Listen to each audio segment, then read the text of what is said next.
Welcome back, folks. Let's finish off Ryu's run in Street Fighter 2. So we get woken up to Vega defeating us with a kick to the face, and we're gonna finish him off somehow. So this kind of seems to be like some sort of Latin bar of some sort. You got your senoritas back there. You probably got some beer and Coronas and that sort of shit.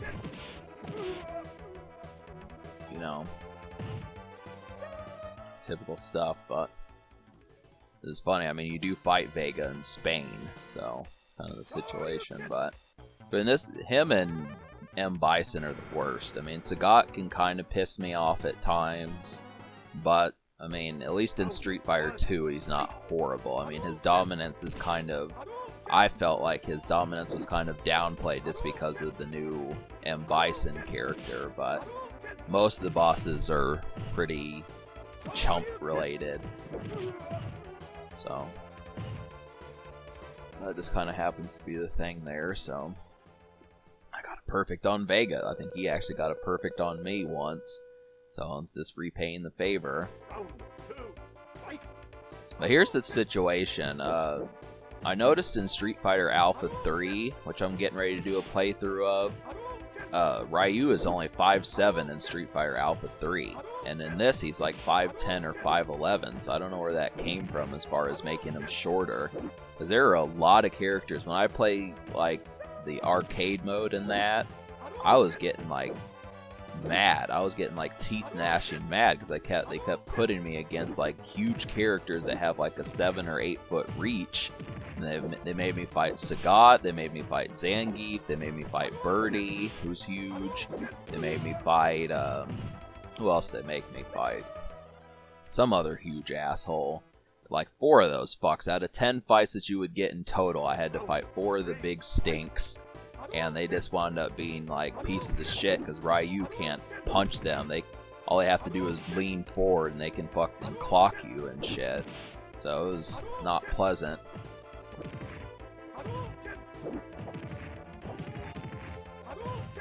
I'm gonna throw this asshole just because I ain't messing around. And when he climbs on the fence, typically you want to do like an uppercut just to make sure that he doesn't hit you, because he'll do some cheap shit and it'll hurt. But the funny thing about that special move for Vega is that's basically the only stage he can do it on. Because if you get Street Fighter 2 Turbo, you can play as the boss characters, but I don't know if you can actually utilize that fence climbing move. Most of the time, if you fight someone who knows what they're doing, they'll probably just dodge it, but it's okay.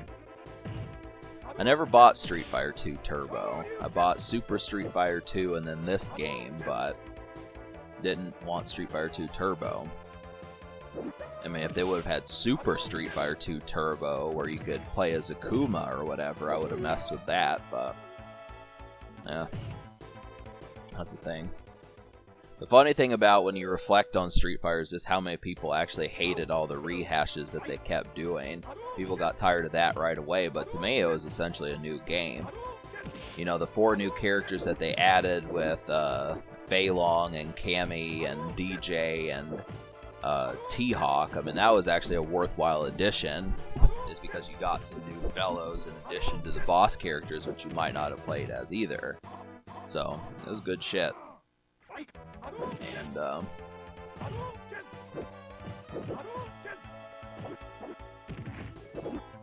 yeah, I'm kind of losing track of thought, but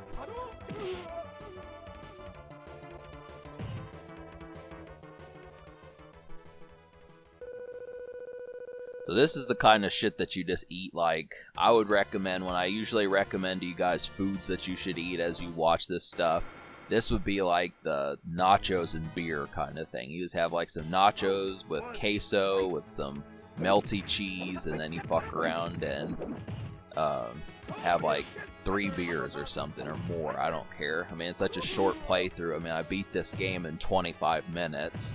So this is like really just a quick little snack. But, you know, even nachos with salsa, it don't really matter. Some people prefer salsa to cheese, but I'm the cheese. That's what I eat. So, the Sagat's a bastard. I mean, he really does some annoying shit. You just have to watch him. So, that was really good connect with that kick. I was like, fuck you, dude, I am buying into it. I'm just gonna have to start shooting out those Hadoukens. But he was the champion of the first Street Fighter. He has that scar on his chest from Ryu when he did the Dragon Punch to beat him. I recommend to some of you guys to get like the Udon Street Fighter comics. I mean, obviously if you're like 50 or something, they may not apply, but you know, if you're kind of an adult or young adult, they might. They're relatively dope.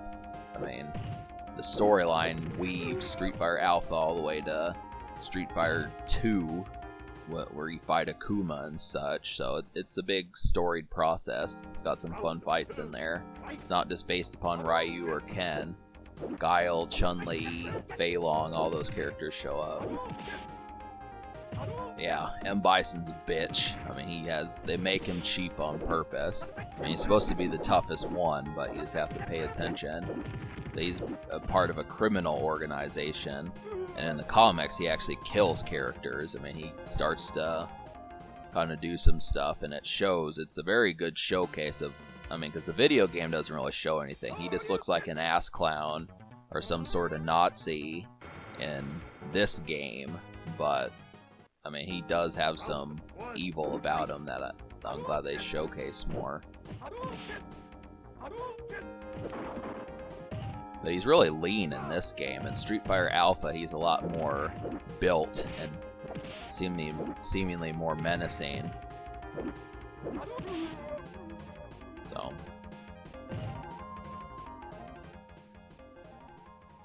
Capcom.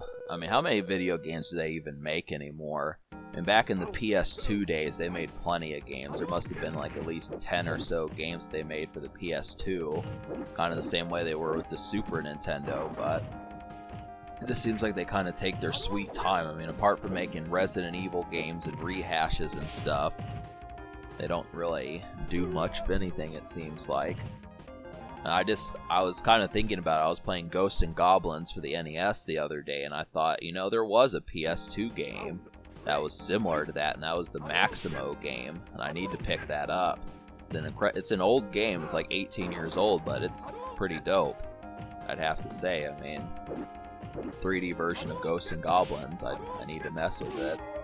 It was so low-key. I mean, that's the thing. I might have to do an LP of it or something, but it's just so quiet and such.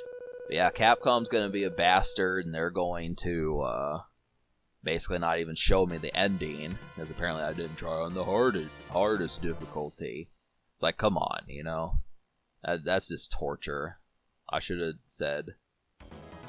been a smart ass and left like ass for my initials or something. But yeah, that's the game. We're probably going to do a Ken playthrough, but it's probably going to be the same difficulty, so subscribe for more fun.